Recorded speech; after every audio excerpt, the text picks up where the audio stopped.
whatever our life consists of, that's the legacy we're leaving behind. Yeah. So the choice is, do we want to leave behind a good one, or do we want to leave behind a bad one?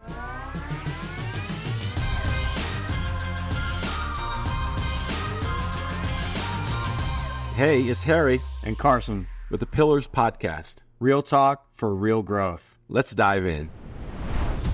Carson. Hey, man. Here we are. Good. Here we are again. And this is a good topic we're going to talk about because it establishes, helps us establish a vision for something that we want to be, what we're remembered for. Yeah. Establishing a legacy. What is that all about? As a father, how do we establish a legacy as a man and a father? I think that's just a lifetime. I mean, that's life's work. That's life's work. Amen. That's a good word to say. And what man doesn't want to leave their legacy behind? Yeah. Right? Or I'm sorry, a good legacy. Good legacy. Yeah. When you said that legacy, all of a sudden We're all leaving one. We're leaving one some way, because whatever our life consists of, that's the legacy we're leaving behind. Yeah. So the choice is, do we want to leave behind a good one, or do we want to leave behind a bad one?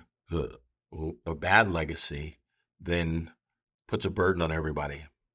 It puts a shame, a mark, it doesn't put a good mark. It's a negative and a weighty negative feeling, and kind of like how they remembered them as how they know you. Yeah. Oh yeah. And when you have that good legacy. You're a Robinson. Yeah. Your dad was a freaking, Yeah. And you know what, that. You earlier when one of our other shows, you talked about the fact of, I think we were just talking, and you were telling me about some people who knew your mom, and knowing your mom, they go, oh, we know your mom. And then the feeling that you get, it was a positive interaction with your mom, so that felt good for you. Yeah. Right? Same thing with my dad. I mean, if I went anywhere that anybody knew my dad, oh, you're Harry Robinson's son, and you get this, and boy, it feels good. Mm-hmm. Like you're saying, what if you go in there, it's like, oh, that's your dad? Yikes. Yeah. He was the one that did that thing that they all talk about, and like, oh, that's why he's not here anymore. That's a tough thing. And young, I know young men who have to live with that. My challenge with them is to help them to break that bond to that legacy that was there. Going to be my next question is how do you, as a young man coming up, let's say your dad was in prison or something, how do you continue on making a good legacy and leaving that one behind, because it's not yours? Yeah. Well, that takes into everything we've been talking about what it takes to thrive. Yeah. And what we talk about, what the essence of what a real man is. And then again, the foundations of the kind of communities that you participate in, so that you can understand your true purpose that you've been given from God, so that it disconnects you from something that is negative, that God says, I want to restore something that is positive for you in your life. That's a good question. And I'm always concerned about that, because we're going to talk about what it means to actually leave a good legacy from that. What if you're a man who wants to leave a good legacy, what are those things really, really based upon? Yeah. What is good? Yeah. And those things I would think based upon is having real, if I was to think about what I want to leave my kids and what I want them to know about me, and to know that this is a part of their life, is that we live a life of integrity. Yeah. That we show up as who we really are. And if we can do that, and you show up for how really you are, and you're living that kind of life, you're going to be making improvements. Yeah. You're going to, present yourself for how it is. And when you have standards that you've set in your life, and you are able to go, hey, I didn't achieve that, and I didn't achieve that because of this. And you have the right community of people around you who are inspiring you and encouraging you over the time frame of your life, that legacy, that standard of what people see is going to be a much higher kind of a standard. I think 100%. It's what the people will see was, like you said, you show up honest and authentic, and that's what people are going to remember about you. Yeah. Harry was this, and that, but he was also a very authentic, genuine person. And then a part of the other virtues that you want, wouldn't you want to leave a virtue of being authentic in a real way, of being having a kind, resilient personality? Yeah, of course. That's like I think that's how everyone wants to be known. Yeah. Yeah, I think that is important because you attract people. When we think about, again, what is the essence of a real man? What is his objective? What is he going to leave behind? We want to leave in our wake life. Yep. And whatever we do, I want people who come behind me that they want to follow that same thing. I want to offer life to these people. That's so good. I'm thinking a legacy of life. Yeah.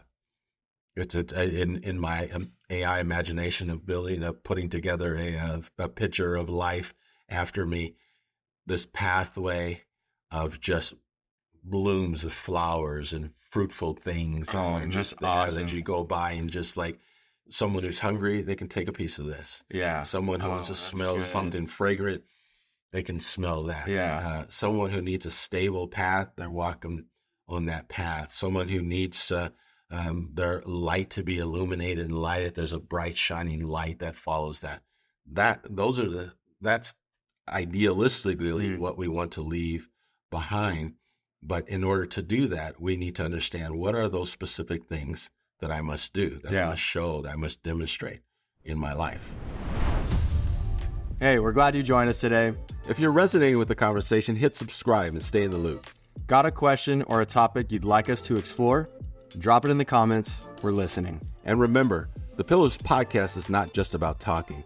It's about taking action. Check the link for more. Like you mean the specific kind of virtues? The specific virtues. I think we both know. I mean, we pull those from the Bible. Yeah. Yeah. We want to be kind, loving, gentle, patient, long-suffering with people. You think about, I think that being the nature of Christ himself, and we demonstrate those things to people. I was watching a show, and it happened to be The Chosen, and that's one scene. And then I was reading it in Matthew this morning, as a matter of fact, about if somebody asked you to go 1 mile, go 2. And that time where they had to go a mile with the Roman soldiers to carry their equipment, but the law was that they couldn't ask you to go 2. But Jesus said, go 2 miles with them. And you think about living a legacy in which you bring life and kindness and gentleness and long suffering, endurance, and you do this on the behalf of those who are your enemies, even. Wow. What kind of legacy would you leave behind? That's like something like that. So powerful. Yeah. And you change people's lives as a result of that. I was telling you the story before about the grumpy old man who lived next door to us. And we just, as a family, showed him kindness. Yeah. And in showing him kindness, where you thought he doesn't want our balls and toys thrown over his fence. If we playing baseball in the backyard and it goes over in his yard, we were not supposed to go get it, just leave it there. And he wouldn't even throw it back until the time after we just would be kind to him and do nice things and, help him out wherever we could help out. My mom would sometimes bring over some stuff to him and, because the wife was a nice woman and she'd bring do some kind act to her. And then this guy, not all of a sudden, over a period of time, is now receiving us. Did you notice that difference, though? Oh, too? Yeah. Because we would look into his garage and see all of his carpentry stuff, and we would be like, wow, look at what's he doing in there? What is he doing in there? Until the day he finally invited us to see. Yeah. And we were like, he told our mom that she's like, she's hesitant, like, no. What did you told your mom? he's going to cut your finger off, or he's going to do something really bad to you. But he was kind and he was gentle. And I think she went before and said, did you really invite them to come? And I guess she picked up the fact that he was, genuinely inviting us to come look at it. But she, of course, told, don't you touch anything. Don't you, Yeah, be respectful and utmost. And of course we were. Yeah, I totally understand that. But you live like that. There's a wake that you leave. Yeah. And you don't want that wake to be a tsunami. You want that wake to be a nice, lazy river. Yeah, lazy river thing where people are like, I'm safe in this. This is really good. Yeah. Where there's that stillness, that moving slow. It's not tsunami. The tidal wave is destroying everything. Yeah. There's chaos. There's death. There's destruction. I think about if we're thinking about leaving a legacy, we have to pay attention to the long haul. Yeah. We have to be looking. Man, it's tough. I'm 20. Further. Yeah. Yeah. Because what you're doing now and the pattern of things that you're doing now is creating what you're probably going to do consistently over time. You pay attention to that. You think about, okay, I'm going to have a son. What kind of man is my son going to be? And you're a husband, and your son one day is going to get married. What kind of husband is your son going to be? What is he seeing now that interprets for him? Oh, that's the kind of husband I want to be. And if you're thinking about that, and I want to leave that something behind, I want to leave life behind me. Mm-hmm. What do I have to do? Well, I have to treat my wife in a way that I want to see him treat his wife.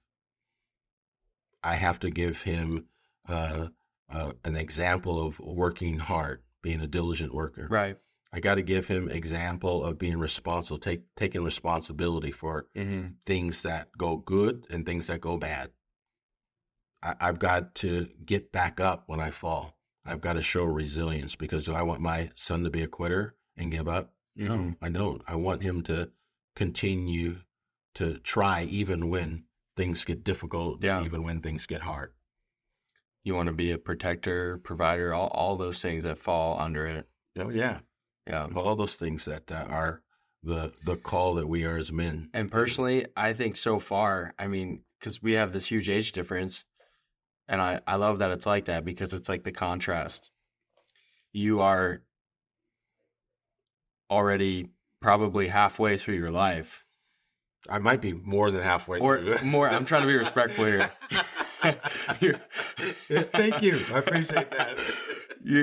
This is where you're at, and you have had many years to leave your own legacy behind. Yeah. Whereas me, I'm off the starting blocks of life, essentially, as an adult. Yeah. And it's now my duty as a man. I am leaving a legacy behind. Mm-hmm. So I love to look at your example of life. Yeah. Because it's true. It's great to see what you've left behind, and the older men surrounding me in my life, what they left behind. And it really does affect me. Oh, yeah. Because I know young men, they'll look and see influencers or people in their life looking for male figures, whatever. They look to people like you, pillars of strength, that have left this legacy behind. And I was drawn to that. Yeah. So I know that other young men will be too, because you see that, and then you see this pattern of sacrifice, of success, just everything that we talked about, and what it is to being that man of Christ. And the importance of that is intentionality. The kind of what causes that to happen. I could be just living my life and just not being intentional about the fact that somebody's watching, and I'm going to influence them in some kind of a way. What kind of a way do I want that to be? I'm very fortunate. You as well. Your father, who's walking in a way that he wants to leave a better legacy behind now. My dad he did. He demonstrated for me with 6 kids that he's going to keep working hard. He worked graveyard shifts. He worked and went to school to get his nursing degree when he had 6 kids. By that time, I think he might have had 5 at the time, but 1 on the way. And he had difficult times. He had failures, but I never saw my dad quit. I never saw him give up. But I got to see him struggle, and I got to see him stumble and fall and get back up. And the one legacy I say of anything at all that he left of probably the highest degree, he left me a legacy of trusting God. I say that to my kids: trust God, trust God. And my dad died at 73, about 11 years ago. And I remember one time before he had died, I was at his house and I was working on a pipe. So it was leaking, and I just replaced it, and I was going to put something on it. It was pretty simple to do. And I couldn't get the pipes lined up to put in there. I'm struggling, and I'm on my back under the sink looking up, trying to do this. And my dad's sitting on a little stool there as I'm doing this, and I'm getting frustrated. He says, did you pray about it? Wow. And I'm like, Dad, it's a pipe. I can just, put it on. He says, son, you pray about everything. That's so powerful. And I thought, okay, Lord, help me put this pipe right in there. And I'm like, what? He says, son, you pray about everything. And that had been something that has been so significant in my life. Trust God. Yeah. So that's the legacy my dad left behind with me. And I think it's very, very important that we pay attention to that legacy. I love that. And it makes me think of that passage of scripture. Don't worry about anything. Yeah. Pray and everything. Make your requests known to him. Yeah. Right on. Well, great talking to you about these things. Let's leave a great legacy behind. We'll talk about more things to come.